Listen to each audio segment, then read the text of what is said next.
오늘 말씀 제목은 감사는 그 문에 들어가서 해야 한다입니다. 감사는 그 문에 들어가서 해야 한다입니다. 오늘 이제 추수감사주일이죠. 그러니까 추수감사주일은 한 해에 이제 결실을 맺는 가을에 이 추수한 것을 가지고 하나님께 감사드리는 시간이 추수감사주일입니다. 말 그대로 감사하는 거죠. 우리가 한 해 동안 감사할 제목이 많으시죠? 여러분 감사하시길 바랍니다. 네, 우리 주님께 감사해야 돼요. 근데 문제가 뭐죠? 다 안다는 거죠. 누가 모르겠어요? 왜 모르겠어요? 감사해야 되는 거 다 알고 있습니다. 근데 이제 문제가 뭐냐면은 이 감사를 지속하지 못한다는 것입니다. 그러니까 우리가 보통 감사 언제 하냐면요. 추수감사주일, 절기로 전후 1, 2주일 이렇게 하고 마는 것 같아요. 그러니까 이제 범사에 감사하라라고 하는 말씀은 우리가 익히 들어서 알고 있습니다. 그렇죠? 그러니까 우리가 뭐 기쁜 일이나 슬픈 일이나 하나님께 감사해라 알고 있습니다. 근데 그게 안 된다는 거죠. 감사가 굉장히 단발적이고 순간적이에요. 그러니까 우리의 감사가 약간 500ml 생수병 먹는 거랑 똑같은 것 같습니다. 그러니까 마시고 나면 끝나는 거죠. 감사의 정수기가 설치돼야 되는 거거든요. 감사의 페트병이 아니라 감사의 정수기가 설치되어서 감사가 계속 콸콸콸 나와야 되는데 그렇지 않은 케이스가 너무도 많이 있다는 것이죠. 그러면 이제 말씀에 문제가 있든지 나에게 문제가 있든지 범사에 감사하라고 하는 그 말씀에 문제가 있든지 내 상황에 어떤 문제가 있든지 둘 중에 하나인 것인데 왜 우리가 지속적으로 좀 감사를 못하는가 생각을 해보면은 뭐 몇 가지 이유가 있다고 생각을 하는데 먼저는 우리가 너무 감사의 효능만 생각한 것 아닌가라는 생각이 들어요. 그러니까 감사의 효능 좋죠. 우리 뭐 이런 얘기 하잖아요. 감사 일기 쓰면 뭐 천재가 되더라. 애를 감사로 키우니까 천재가 되더라. 뭐 하버드의 어떤 연구 결과가 있다. 감사를 많이 하면 감사할 일들이 더 많아진다. 감사하면 행복해진다. 감사는 뭐 어떤 뇌의 어떤 부분을 자극한다. 보통 많이 나오는 게 오프라 윈프리 얘기 많이 나오잖아요. 오프라 윈프리가 뭐 미혼모의 뭐 삶의 바닥이 있었는데 감사 얘기 쓰다가 보니까 삶의 정상까지 올라가게 됐다. 이런 얘기들을 이제 하는 거죠. 그런데 제가 이제 이렇게 생각을 해보면은 영어 공부 누가 못하냐면요. 그러니까 효과 있는 영어 공부법 쫓아가는 사람들이 보통 영어 공부를 못하는 것 같아요. 그러니까 뭐 패턴 영어, 쉐도잉, 미드, 그리고 뭐 또 뇌새김, 뭐 야나두, 뭐 시원스쿨 이런 효과 있는 영어 부분 막 쫓아다녀서 막 하는데요. 외국인 만나면요, 뭐 what 뭐 한마디도 못해요. 그리고 이제 맨날 그 쳇바퀴 돌아가고 있다는 거죠. 그러니까 저도요, 이제 30대 되니까 뱃살 관리를 하려고요. 배가 자꾸 나오는 거예요. 뱃살 관리 하려고 인터넷에 이렇게 들어가 보니까 다이어트 빠지는 약이 있대요. 무슨 파란색 알약 같은 거래요. 파란색 통에. 그거 먹으면 진짜 살이 빠진대요. 그래서 무슨 아이돌 누군가요? 옥태견인가요? 막 이렇게 그 모델로 하는 거예요. 먹었거든요? 효과가 없어요. 식초 먹으면 빠진대요. 효과가 없어요. 알약 먹으면 빠진대요. 효과가 없어요. 예, 보통 영어 공부 못하는 사람들, 다이어트 못하는 사람들이 뭐냐면 효과 있는 거 막 쫓아다니는 사람이 잘 못해요. 감사 마찬가지인 것 같아요. 그러니까 감사가 효과가 있더라라고 해서 하면 이 감사가 지속이 안 되고요. 두 번째 이유는 뭐냐면은 우리 감사를 할 때도 감사가 납득이 돼야 됩니다. 그렇죠. 납득이 돼야 돼요. 근데 실제로 우리가 감사할 제목도 물론 있지만 감사하지 못한 상황들이 있잖아요. 근데 그런 상황에도 무조건 일단 감사를 하라는 거예요. 그러니까 이제 억지로 감사를 끄집어내는 거죠. 부모님에게 난 상처가 많아요. 그래서 부모님께 감사해야 된대요. 그러니까 막 감사를 억지로 끄집어내는 거예요. 뭐 낳아주심에 감사, 키워주심에 감사, 그리고 막 끄집어내요. 어렸을 적에 놀이동산 한번 데려가 준 거. 맞아. 그때 그래도 아빠가 나 놀이동산 데려가 줬지. 엄마가 크리스마스 때 나한테 편지 써주고 선물 줬지. 이런 거 막 겨우겨우 끄집어내가지고 쓴다고요. 내 영혼이 납득이 안 되죠.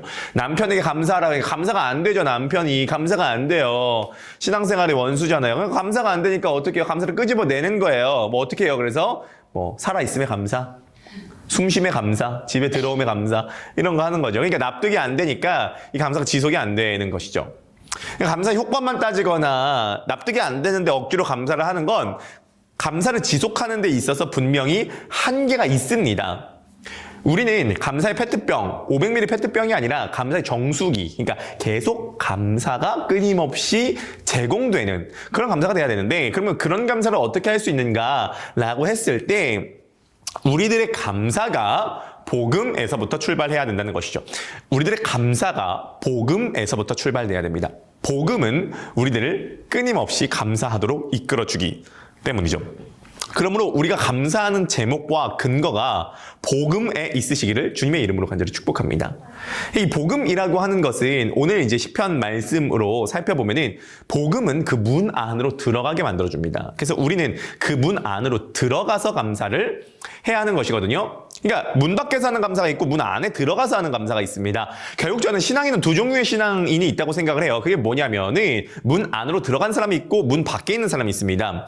우리의 감사는 문 안으로 들어가서 하는 감사가 진짜 감사예요. 문 안으로 들어가야 돼요. 그래서 문 안에 있는 생명과 행복과 만족과 평안을 얻으며 그 안에서 감사해야 된다는 거죠. 그리고 우리가 찬양은 많이 하잖아요. 뭐라고 찬양을 해요?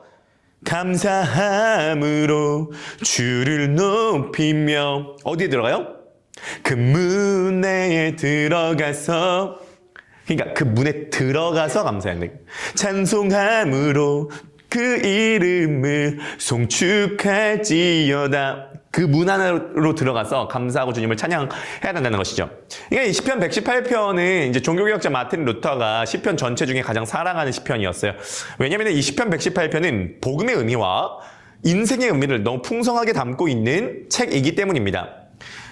이 책은 시편 118편은 사실 행진곡이에요. 그러니까 왕과 백성들이 성전을 향해서 올라가면서 노래를 부르면서 이렇게 갔었던 게 시편 118편입니다. 세 단락으로 나눠집니다. 1절부터 18절, 19절에서 21절, 22절에서 29절 이렇게 세 단락으로 나눠지는데 첫 번째 단계는 문 앞까지 이르는 여정의 감사예요. 문 앞까지 이르는 여정의 감사. 두 번째 단계는 문을 통과하는 감사예요. 세 번째 단계는 문 안에 들어가서의 감사예요. 문 앞까지 이르는 여정의 감사, 문을 통과하는 감사, 문 안으로 들어가서 감사. 이 3단계로 나누어지는데 오늘 함께 말씀을 듣는 여러분들이 이 3단계 중에 어디에 속하는지 한번 보시면서 말씀을 들으시면 좋을 것 같습니다. 감사는요, 그 문에 들어가서 하는 감사입니다. 복음은 끊임없이 우리들을 감사하도록 만들어주는 거죠. 자, 그러면 하나씩 살펴보도록 하겠습니다. 첫 번째, 문 앞으로 이르는 여정의 감사입니다. 문 앞으로 이르는 여정의 감사예요. 그러니까 이때의 키워드는 뭐냐면 어려움입니다. 어려움.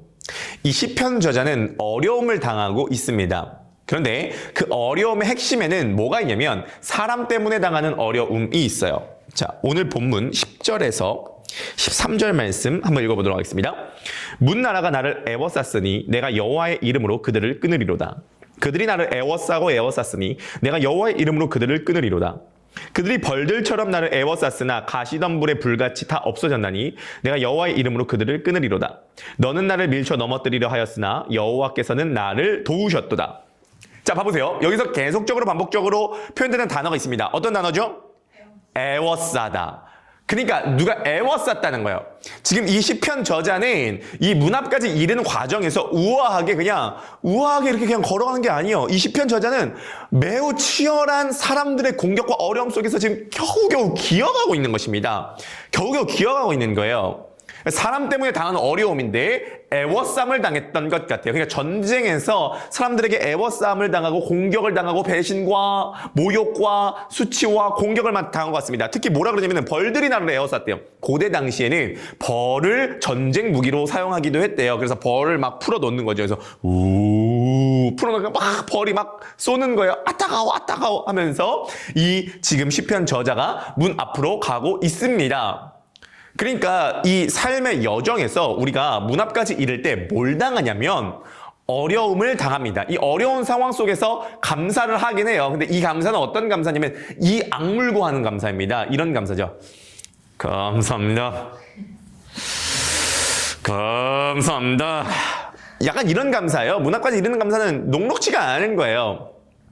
연희 사모님이 지금은 이제 함께 결혼을 하게 되고 사모님으로 동역을 하게 되었지만은 지금까지 살면서 여러 공동체를 겪었지만은 참 사람 때문에 어려움을 많이 당했던 경험이 있는 것 같습니다. 그러니까 어떤 어려움을 많이 당했냐면 이게 여자들의 세계가요.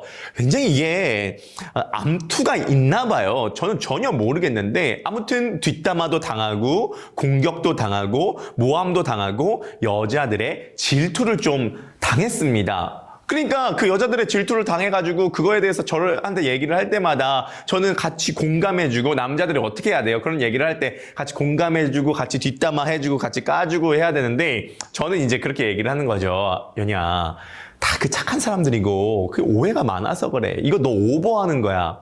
이렇게 얘기를 할 때마다 연희 사모님이 저한테 하는 얘기가 있습니다. 이게 뭐냐면 강도사님은요 여자들의 세계를 몰라요.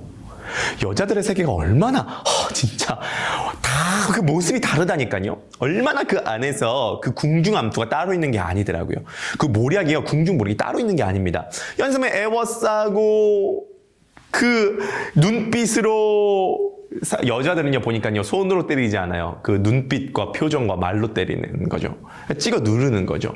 연희 사모님이 거기에서 애워쌈을 많이 당했습니다. 재밌는 것은 그때 기도를 제일 많이 했대요. 예.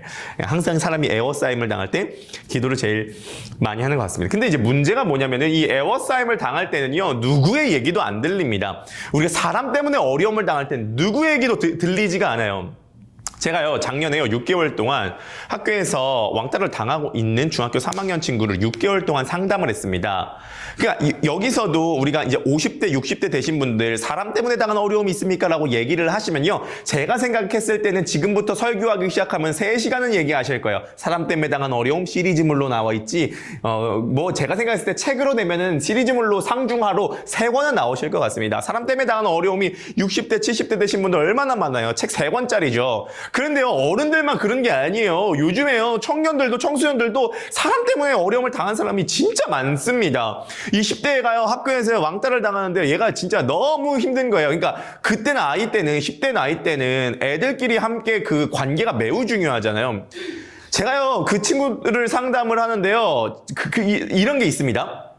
상담을 할 때 잘 들어주기만 해도 절반은 성공이라고 얘기를 하잖아요. 저도 잘 들어주고 싶죠. 저도 잘 들어줄 수 있습니다. 저 잘 들어요. 문제가 뭐죠? 말을 안 해요. 1시간 동안 상담을 하잖아요. 55분 제가 떠들어요. 55분 동안 복음 전해요, 칭찬해요, 기도해줘요, 서로 친구 관계 어떻게 맺는지 알려줘요, 상담해줘요, 위로해줘요. 뭐 제가 할 수 있는 거 다 했어요. 근데 그게 안 먹히더라고요. 그러니까 제가 복음을 전했는데 야 복음이 뭔 줄 아니? 그리스도가 누군 줄 알아?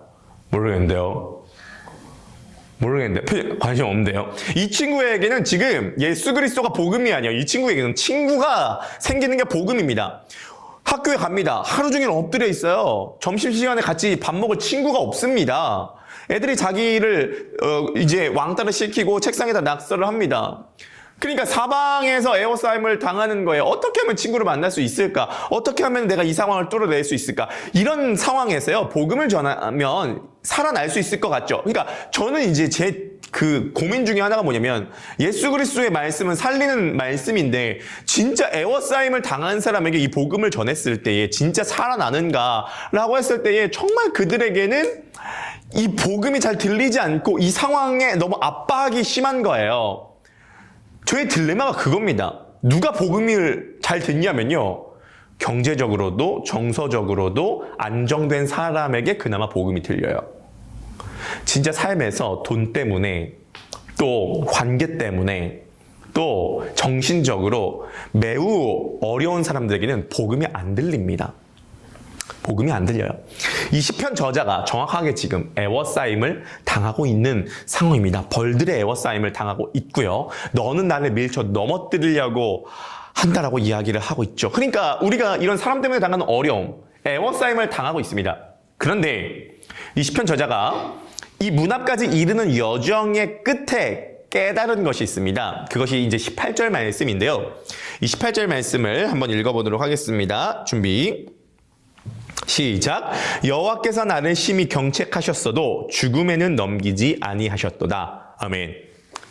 자, 여기서 매우 중요한 깨달음을 이 저자가 얻게 됩니다. 그게 뭐냐면 여태까지 내가 사람들에게 에워싸임을 당하고 벌들의 에워싸임을 당하고 사람들이 나를 밀쳐 넘어뜨리려고 했는데 이 모든 것이 사실은 여호와께서 나를 경책하신 일이었다라는 것을 깨닫게 돼요. 여호와께서 나를 경책하셨다는 게 뭐죠? 나를 교정시키고 혼내시고 훈련시켜서 바른 길로 가게 만드셨다는 거죠. 그러니까 우리가 깨닫게 되는 게 뭐냐면은 하나님께서 우리를 문 앞까지 이르게 하는 여정 중에 사람 때문에 당하는 어려움도 때때로 허락하신다는 거예요. 문 앞까지 이르는 여정 중에 우리를 교정시키시고 훈련시키시고 우리가 잘못된 길로 가지 않고 우리를 혼내시고 우리가 바른 그 문 앞에 설 때까지 서기 위해서 하나님께서 우리를 다른 사람을 통해서 경책하시는 게 분명히 있다는 것이죠. 우리가 사람 때문에 많이 어려움을 당하곤 합니다. 그렇죠? 그리고 오해를 많이 받기도 하고 누명을 쓰기도 하고 내가 잘못한 일일 수도 있고 내가 잘못하지 않은 일일 수도 있고 사람들이 날 공격할 수도 있어요. 그런데 그 공격하는 그 사람 때문에 당하는 어려움을 통하여서 우리는 어디로 가게 되냐면은 결국은 문 앞으로 가게 된다는 거예요. 문 앞으로 가게 된다는 거예요. 그리고 우리가 꼭 기억해야 되는 건 뭐냐면 하나님께서 우리를 경책하시기 위해서 사람들을 통하여서 우리에게 어려움을 주시지만 죽음에는 넘기지 아니하세요. 마지노선은 지켜주신다는 거죠. 죽음에는 넘기지 아니하세요. 하지만 우리들이 자아가 너무 세고 우리들의 갈급함이 너무 또 적을 수 있고 우리들의 욕심과 우리들의 자기중심성으로 막 나갈 수가 있기 때문에 사람 때문에 어려움을 주심으로써 인생의 진리와 경험을 통하여서 진리를 깨닫게 됨으로써 점차 그 문 앞으로 이동하게 된다는 것이죠. 제가 깨닫게 되는 게 뭐냐면은 우리 교회 이제 기영자매님이 그런 얘기를 하더라고요. 그러니까 어떤 얘기를 하냐면은 너무너무 고민이 많이 됐대요. 그게 뭐냐면 자신이 이루었던 모든 것들이 어느 순간 무너져 내린 거예요. 무너져 내린 겁니다. 자기가 열심히 일해서 벌었던 돈, 관계 이런 것들이 무너지게 된 것입니다. 나 이제 어떻게 살면 되지? 나 뭘 해야 되지? 얼마나 고민이 심했으면은 회사를 3달간을 쉬었습니다. 여태까지 일을 안 해본 적이 없는데 회사를 3달간 쉬었어요. 그리고 고민하는 거예요. 나 앞으로 어떻게 살면 되지? 내 일을 열심히 해야 되는 이유가 뭐지? 얼마나 심했으면 두 부부가 상담을 받으러 갔습니다. 상담을 받으러 가니까 상담사가 진단을 해줍니다. 어렸을 적에 결핍이 있습니다. 반복된 일을 하면 권태를 쉽게 느끼는 체질입니다. 그래서 새로운 걸로 갈아줘야 됩니다. 그리고 욕심이 좀 많은 스타일입니다. 에너지가 많습니다. 몸에 열이 많습니다. 몸에 열이 많고 어렸을 적에 결핍이 있다는 거 알겠어요. 근데 그 진단은 오케이 됐어요. 해결이 안 되는 거예요. 하루는 산에 올라갑니다. 산에 올라가가지고 맑은 공기 마시면서 너무 좋다. 정상에 올라가가지고 야호 김범순 바보 하고 내려와서 순댓국밥 먹습니다. 뭐 만족스러워요. 하루 갑니다. 상쾌한 기분이 하루 가요. 다음날 되면 고민이 똑같아지는 거예요. 그 중간중간 사이에 복음을 들어도 이게 와닿지가 않는 겁니다. 나 어떻게 살아야 되지? 나는 무엇을 위해 살아야 되지? 너무 고민된다. 그러니까 정말로 중요한 게 있습니다. 고민이 많아져요. 애워싸임을 당해서 고민이 많아지면 뭐가 가장 중요한지를 생각하게 된다는 거예요. 그래서 기영자매님이 얼마 전에 이런 얘기를 하더라고요. 어떤 얘기를 하냐면은 그렇게 상담도 받아보고 회사도 쉬어보고 그 다음에 여러 가지 고민도 해보고 기도도 해보고 무기력하게도 해보고 들어 눕기도 해보고 산에도 올라가보고 여러 가지 다 해봤는데 그래서 결론이 예수 그리스도가 소망이 되신다는 게 더 확실해졌다. 그러니까 예수 그리스도가 진짜 소망이구나, 예수 그리스도만이 진짜 소망이구나 라는 결론은요 들어서 내리는 게 아니에요. 예수 그리스도만이 진짜 소망이구나 라는 것은 그냥 교회에 나와서 그냥 예배 드린다고 그렇게 그 결론이 나는 것이 아닙니다. 그 결론이 나기까지 애워싸움을 당하고 어려움을 당하고 고민하고 분투하고 고난을 겪고 그러한 과정 가운데 진짜 소망이 뭐냐, 뭘 바라보고 뭘 위해서 살아가야 하냐가 결론이 나오게 된다는 것이죠. 그래서 우리가 복음이 답이다, 예수 그리스도가 답이다 라는 결론에 이르게 된 사람은 문 앞까지 가게 되는 그 여정을 거친 사람들입니다. 이 시편 저자도 그랬던 거죠. 이 문 앞까지 갈 때 우아하게 가지 않았어요. 우아하게 가지 않았습니다. 우아하게 가지 않았어요. 기어갔습니다. 어려움을 당했습니다. 여러분, 문 앞까지 가는 그 여정에 계신 분들 계십니까? 사람 때문에 어려움을 당하셨거나 당하신 분이 계셨습니까? 그러면 그 모든 과정이 주님께서 나를 경책하신 사건이었다고 믿으십니까? 인정하십니까? 나를 문 앞까지 이르도록 만들어 주시는 그 주님의 경책하심, 주님의 훈계와 혼냄과 교정과 주님의 사랑이었음을 인정하십니까? 우리가 이것을 인정해야 됩니다. 왜냐면 우리는 많은 경우 잘못된 방향으로 갈 때가 매우 많거든요. 그 잘못된 방향으로 하고 있을 때 하나님께서 사람을 통해서 우리들에게 어려움을 주십니다. 그럴 때 여러분들 꼭 기억하세요. 그때 진짜 소망이 무엇인지를 깨달을 수 있는 때입니다. 저는 제가 상담했었던 그 친구와 또 많은 우리 크로스포인트 교회 성도님들께서도 앞으로 그 모든 어려움을 겪는 그 과정은 문 앞으로 그 영혼을 이끌어가는 과정이었다고 믿습니다. 그 영혼들에게 복음이 증거되는 날이 점차 다가오게 됨을 믿습니다. 자, 그러면 두 번째 챕터인데요. 그게 뭐냐면 문 안으로 들어가는 문을 통과하는 여정에 감사합니다. 문을 통과하는 여정에 감사. 그러니까 이 시편 저자가 문 앞에 드디어 이르는 겁니다. 여러분들도 상상해 보세요. 거대한 문이 있습니다. 이 문이 굳게 닫혀 있습니다. 그리고 나는 죽지 않고 살아서 문 앞에 쓴 거죠. 그리고 이 시편 저자가 19절에 이렇게 이야기를 합니다. 한번 보실까요? 시편 118편 19절에서 20절입니다. 내게 의의 문들을 열지어다. 내가 그리로 들어가서 여호와께 감사하리로다. 이는 여호와의 문이라. 의인들이 그리로 들어가리로다. 이 저자가요, 매우 당당합니다. 자기도 죽지 않고 살아가지고 겨우 온 주제에 굉장히 당당하게 문을 열어라. 문들아 열릴지어다. 굉장히 지금 당당하게 이야기를 하고 있습니다. 그런데 이 문이 독특합니다. 우리는 이 문 안으로 들어가야 되거든요. 근데 이 문이 독특한 문이에요. 이 문은 어떤 문이냐면은 의의 문이래요. 의의 문이어서 누구에게만 열리는 문이냐면 의인에게만 열리는 문이라고 합니다. 의인들이 그 안으로 들어간대요. 우리는 반드시 이 문을 통과해서 이 안으로 들어가야 되는데, 그러려면 이 문이 열려야 되는데, 감사함으로 그 문에 들어가야 되는데, 이 문은 의의 문이에요. 여호와의 문이에요. 의의 문이에요. 의인이 그리로 들어가요. 의의 문이기 때문에 의인에게만 열려요. 얼렁뚱땅 열리는 법이 없어요. 그러니까 하나님의 나라는요, 정확한 법과 질서로 움직여집니다. 얼렁뚱땅 되는 게 아니에요. 여러분들이 오늘 집에 들어가실 때 비밀번호 그냥 얼렁뚱땅 쳐서 열려요? 안 열리죠. 얼렁뚱땅 쳐서 안 열리죠. 정확하게 그 비밀번호를 눌러야 그 문이 열리지 않아요? 마찬가지예요. 여호와의 문도 정확한 조건이 마저 들어야 이 문이 열리게 된다는 것이죠. 자, 그러면 이 문은 의의 문이기 때문에 의인에게만 열립니다. 여러분들이 의인이어야지만이 이 문이 열립니다. 근데 우리들의 문제가 있습니다. 우리가 죄인이라는 거죠. 이 문은 열리지 않습니다. 굳게 닫혀 있어요. 그래서 우리는 이 문 앞에서 좌절하고 절망합니다.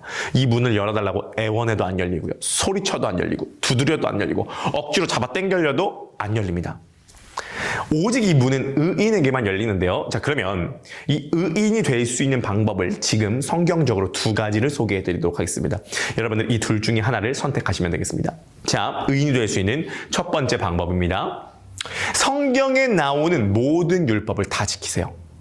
성경의 율법은 613가지입니다. 이 613가지를 하나도 빠짐없이 다 지키시면은 하나님 앞에 의인이 됩니다.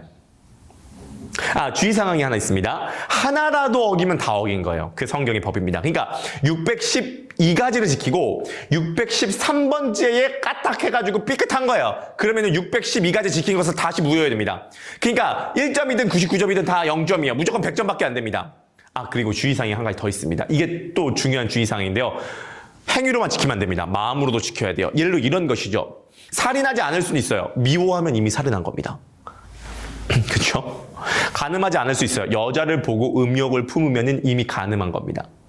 여기서 남자분들 중에 이 율법에 대해서 다 지켰다라고 자신 있게 말할 수 있는 분이 계시다면은 얘기를 해주세요. 없을 겁니다. 도둑질하지 않을 수 있어요. 남의 걸 탐내면 안 된대요.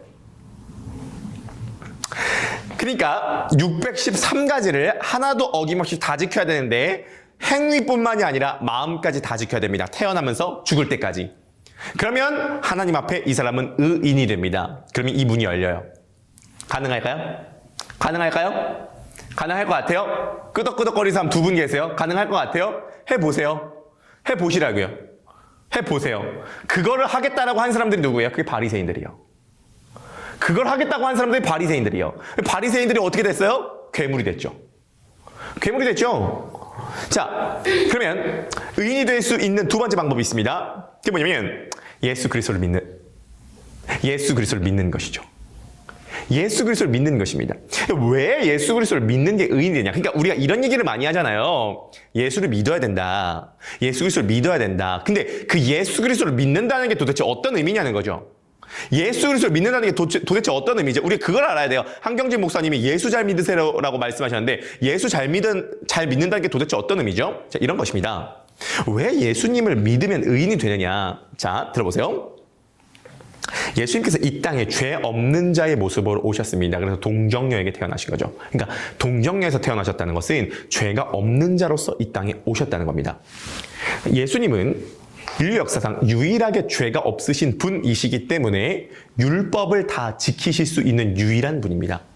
율법은 너무 거룩한 속성이 있기 때문에 죄 있는 자는 그 율법 앞에서 죄인이 드러날 수밖에 없어요. 그러니까 우리가 율법을 지키는 척 할 수 있지만 마음으로는 항상 우리가 죄를 짓잖아요. 그래서 율법은 우리를 죄인이라고 드러내는 역할을 첫 번째로 하는 거죠.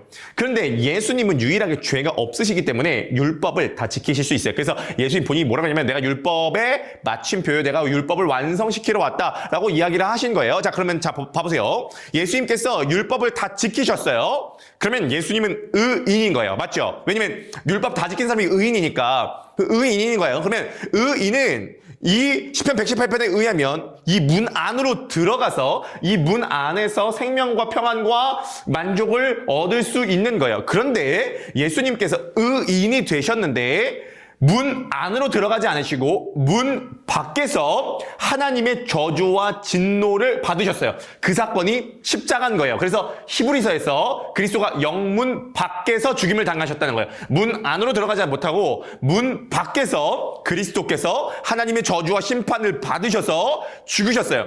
의인이 되셨지만 죄인의 신분으로 죽으셨어요. 자, 그러면 우리가 한번 따져보자는 거예요. 예수님은 분명 율법을 다 지키셔서 의인이 되셨죠. 그래서 의를 얻으신 거예요. 의를 얻으신 거예요. 그런데 죄인으로 저주와 진노를 받으셨어요. 그게 십자가 사건이에요. 그럼 우리가 뭘 추론해 볼 수 있냐면 예수님께서 지키신 완성하신 율법을 다 지키셔서 완성하신 이 의가 어디 갔냐는 거죠.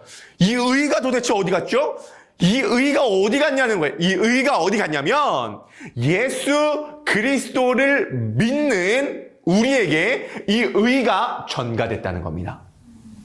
예수 그리스도가 율법을 다 지키셔서 획득하신 이 의가 예수 그리스도를 믿는 우리들에게 전가됐다는 거예요. 이것을 그리스도의 의의 전가라고 합니다. 그리스도의 의의 전가예요. 그래서 우리들이 받아야 될 죄의 대가인 하나님의 저주와 심판은 예수 그리스도의 십자가 위에서 내린 거고 예수 그리스도가 율법을 다 지킴으로써 얻으신 의는 예수 그리스도를 믿는 우리들에게 미쳐진 거예요. 그래서 우리가 의인이 된 거예요.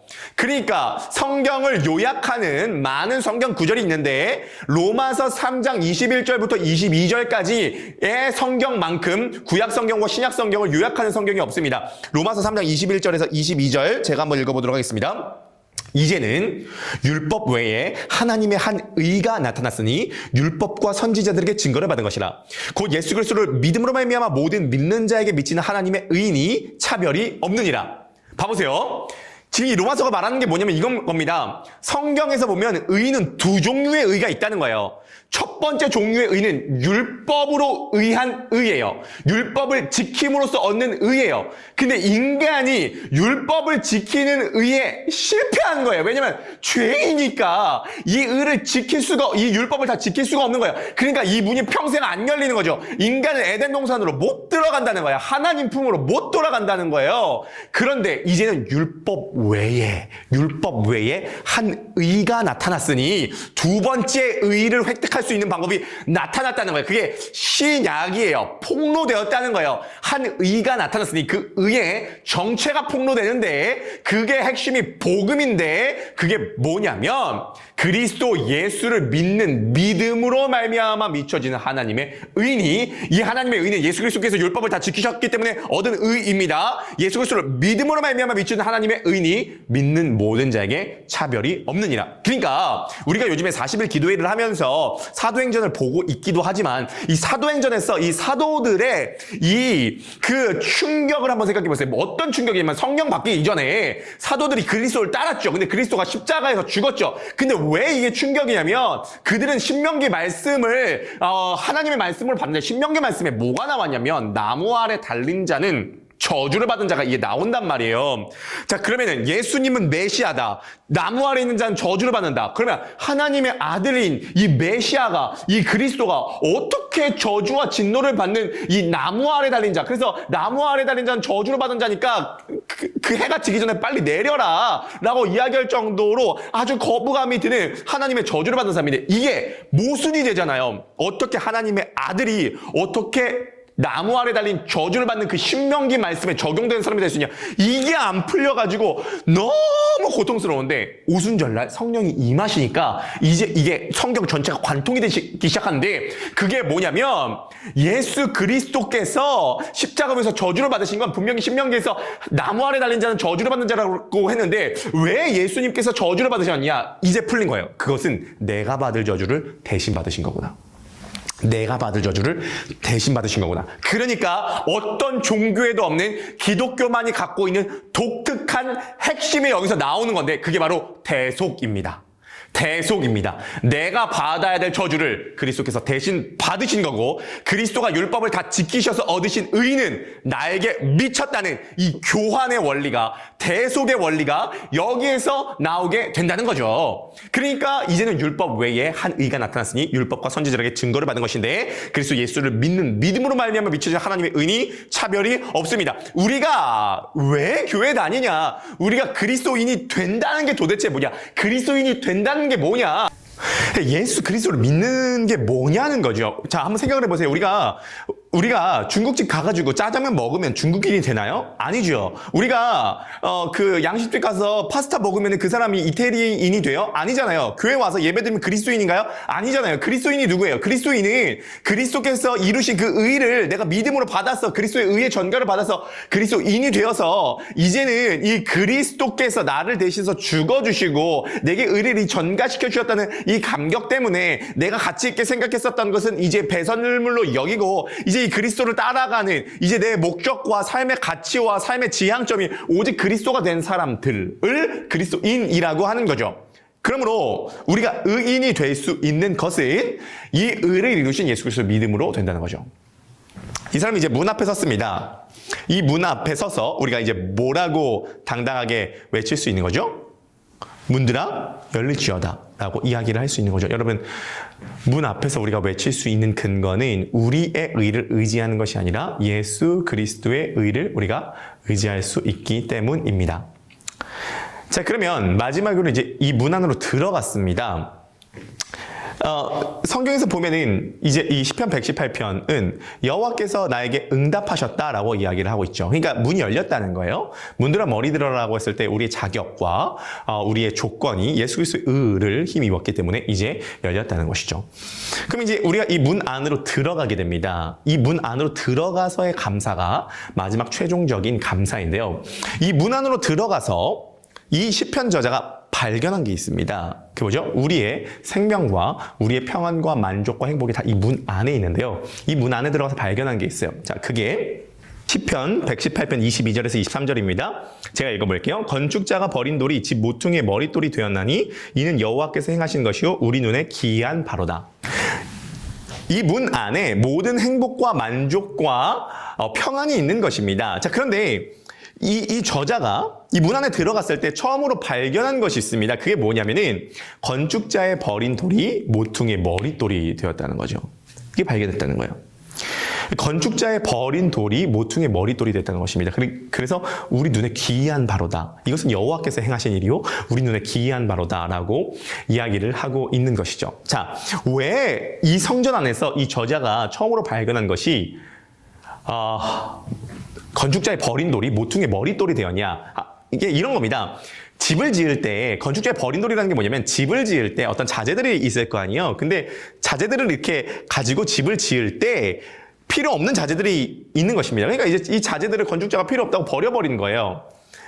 이건 지금 뭐냐면은 이 저자 자신의 상황을 묘사하고 있는 겁니다. 자기 스스로가 버려진 돌이라고 생각했던 거예요. 그러니까 사람들에게 어려움을 당하고 고난을 당하면서 이게 버려진 돌이었다고 생각하는데 이 버려진 돌이었던 자신이 이 성전 안에 들어가고 보니까 모퉁이의 머릿돌이 되어 있었다는 것이죠. 우리가 그러니까 쓸모없는 돌이 쓸모 있는 돌, 그러니까 머릿돌이 되었다는 건 뭐냐면은 그 건물의 가장 대표성을 띠는 어떠한 대표적인 돌이 되었다는 거예요. 우리는 사실은 우리가 쓸모 없어질까봐에 대한 불안이 있거든요. 우리 쓸모 없어질까 봐. 그래서 항상 우리는 쓸모 있음을 입증하고 싶어 하죠. 사회에, 가정에, 공동체에, 교회에, 직장에, 그 커뮤니티 안에 내가 쓸모 없는 사람이 되는 것에 대한 부담감이 있어요. 그래서 쓸모 있는 사람이 되고 싶은 거죠. 그래서 쓸모 없는 사람이 되면은 내가 그 선 밖에 나가서 아웃사이더가 되기 때문에 내가 쓸모 있는 사람이 되고 싶었다는 거예요. 근데 나는 쓸모 없는 사람으로서 선 밖에 건축자에 버린 돌이 되는 건데 내가 이 안으로 들어가 보니까 내가 하나님 나라 안으로 들어가 보니까 성전 안으로 들어가 보니까 내가 쓸모 있는 돌이 되었다는 거죠.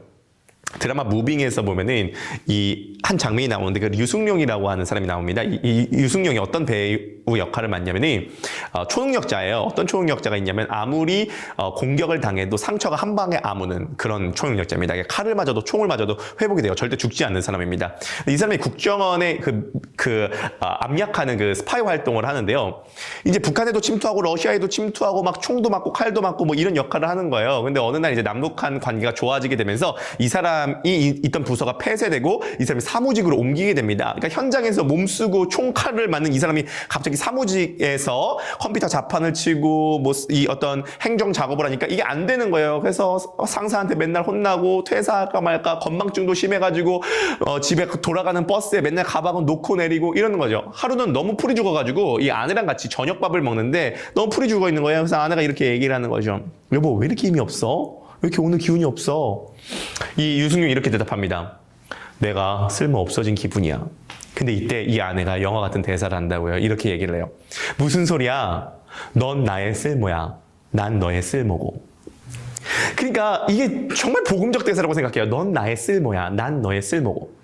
시편 저자가 난 쓸모 없는 사람이라고 생각했어요. 건축자의 버린 돌이었던 거죠. 그런데 성전 안에서 들어가 보니까 모퉁이의 머릿돌이 되어 있는 것이죠. 그건 뭐냐면 하나님께서 넌 나의 쓸모다 라고 이야기를 하는 것 같습니다. 이건 성경 전체를 관통하는 원리예요. 자, 사사기를 제가 요즘에 보고 묵상하는 중인데 사사기에 보면은 하나님께서 이 식민 지배를 받고 있었던 이스라엘 나라를 구원하기 위해서 사사를 보내십니다. 어떤 사사를 보내시죠? 사사들을 보면요. 입다, 기돈, 드보라, 에훗. 어떤 사람들이요? 왼손잡이, 창녀의 아들로서 가문에서 쫓겨난 사람, 여자, 그리고 가장 보잘것 없는 집안에 보잘것 없는 사람이었어요. 그러니까 그때 당시에 왼손잡이는 매우 아웃사이더였죠. 그러니까 하나님께서도 오른손에 권능이 있다 그런 얘기를 하시잖아요. 그러니까 왼손잡이는 장애우 내지 매우 아웃사이더였다고 볼 수 있고요. 여자도 마찬가지로 아웃사이더고요. 창녀의 아들로서 가문에서 쫓겨난 사람 아웃사이더고요. 기도는 자기 스스로 그냥 자기 정체성 자체가 아웃사이더. 작은 자로서 나는 아무것도 할 수 없다라고 얘기를 하는 사람들이 있어요. 그러니까 아웃사이더. 다른 말로 건축자의 버린 돌. 너는 이 사회에, 우리 커뮤니티에, 우리 가문에, 우리 조직에 쓸모없는 사람이야 라고 버려진 사람들이 사사였어요. 근데 하나님께서 그들을 택하셔서 이스라엘을 구원할 머릿돌로 삼으셨죠. 그래서 예수님께서도 뭐라고 말씀하셨냐면은 정확히 바리새인들한테 너희가 건축자의 버린 돌이 모퉁이의 머릿돌이 된다 함을 읽어본 일이 없느냐라고 마태복음에서 다시 한번 얘기를 하고 있는 거죠. 이게 하나님 나라의 원리인데 그게 뭐냐면 이 시편 저자가 문을 통과하여서 우리가 의인으로서 문을 통과해서 처음으로 본 이 장면이 뭐냐면 버린 돌이 머릿돌이 되었다는 거죠. 그러니까 우리가 이 정체성이 바뀌게 되는 것 중에 하나가 뭐냐면 우리가 버려진 돌이 머릿돌이 될 수 있다라는 거죠. 그러니까 우리가 뭔가 어떤 나는 쓸모 있는 존재가 되기 위해서 입증하고 싶어하고 쓸모 있는 존재가 되기 위해서 증명하고 싶어서 이것이 되지 않으면 어떻게 하는가의 어떤 불안감으로 우리가 어떤 사회에서 일을 하거나 가정에서 일을 하는 것이 아니라 우리가 이미 하나님에게 받아들여졌을 때 우리가 쓸모 있는 존재가 되었고 하나님의 가장 중요한 존재가 되었다라는 것을 우리가 알게 됐대. 우리는 더 이상 자신을 증명하기 위해서 살아가는 것이 아니라 하나님 앞에 쓸모 있는 존재로서 그 자부심과 정체성을 가지고 살아가게 될 때에 오히려 하나님의 역사가 우리를 통하여서 나를 통해서 우리 가족과 우리 조직에 일어날 수가 있게 된다는 것이죠. 결국 우리가 버린 돌이 머릿돌이 될 수 있는 이유는 결국 이것이 그리스도의 사역인 것입니다. 이건 그리스도 자신에 대한 예표인 거예요. 예수님께서 머릿돌로서 이 땅에 버린 돌로 오셨습니다. 예수님 자체 그분의 속성과 존재는 머릿돌이시죠. 그분이 버린 돌로 이 땅에 오셔서 버려지셔서 십자가에서 죽으셨습니다.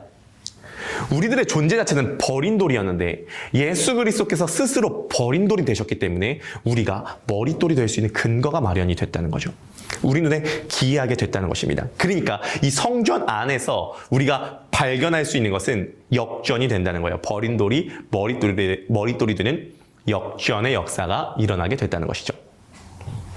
여기에서 우리가 이제 끊임없이 감사할 수 있는 감사 근거가 나오는데요. 그게 뭐냐면 하나님 나라에서 우리가 실패한 것들, 버려진 것들이 머릿돌이 될 수 있다는 원리를 우리가 발견하게 됐을 때 우리의 감사가 억지가 아니라 근거 있는 감사가 됩니다. 왜냐하면 우리가 실패한 것, 우리가 버려진 것, 우리가 쓸모없다고 생각하는 이 모든 것들이 성전 안으로 들어갔을 때 머릿돌이 된다라는 이 원리가 발견이 됐을 때 성공한 건 성공한 것대로 우리가 가만히 냅둬도 감사잖아요. 그런데 우리가 어렵고 실패한 것들도 십자가를 통과해서 하나님 나라에 들어가 보니까 머릿돌이 될 수 있고 된다라는 이 영적 실체를 발견하게 됐을 때 우리는 이 버린 돌 자체에 대해서도 감사할 수 있다면 우리의 아픔이 있잖아요. 우리의 상처가 있잖아요. 우리의 문제가 있잖아요. 우리의 여러 가지 컴플렉스들이 있잖아요. 여러 가지 우리들이 감추고 싶은 수치감이 있잖아요. 그 수치나 컴플렉스나 열등감을 하나님께서 그 버린 돌을 머릿돌로 사용하신다는 거 아니에요, 결국은? 그러므로 그것 자체를 만들어주신 약한 것에 대한, 버려진 것에 대한 감사를 우리가 이 하나님 나라, 이 성전 안에서 할 수 있다면 우리가 모든 것에 감사할 수 있는 근거가 여기서 마련이 되게 된다는 거죠. 여러분, 여러분들의 감사는 어디서부터 출발하시죠? 복음이 우리를 끊임없이 감사하도록 만들어냅니다. 말씀을 마무리하도록 하겠습니다. 여러분, 문 앞까지 이르는 여정이 있고요. 문을 통과하는 과정이 있고요. 문에 들어가서 발견된 게 있습니다. 여러분들은 1단계, 2단계, 3단계 중 어디에 지금 계시나요? 바라기는 문 앞에 이르는 여정에 계신 분들, 문을 통과하시는 모든 분들, 그리고 문 안에 들어가서 발견하신 것들, 여러분 안에 적용되게 될 때에 무엇보다도 여러분들의 감사가, 가정에 대한 감사, 부모님에 대한 감사, 교회에 대한 감사, 만나는 사람에 대한 감사, 배우자에 대한 감사, 여러 가지 감사가 있겠지만 그 모든 감사의 출발과 근거가 그리스도께서 우리를 대신해서 행하신 그 사건에 놓여지시게 되시기를 주님의 이름으로 간절히 축복합니다.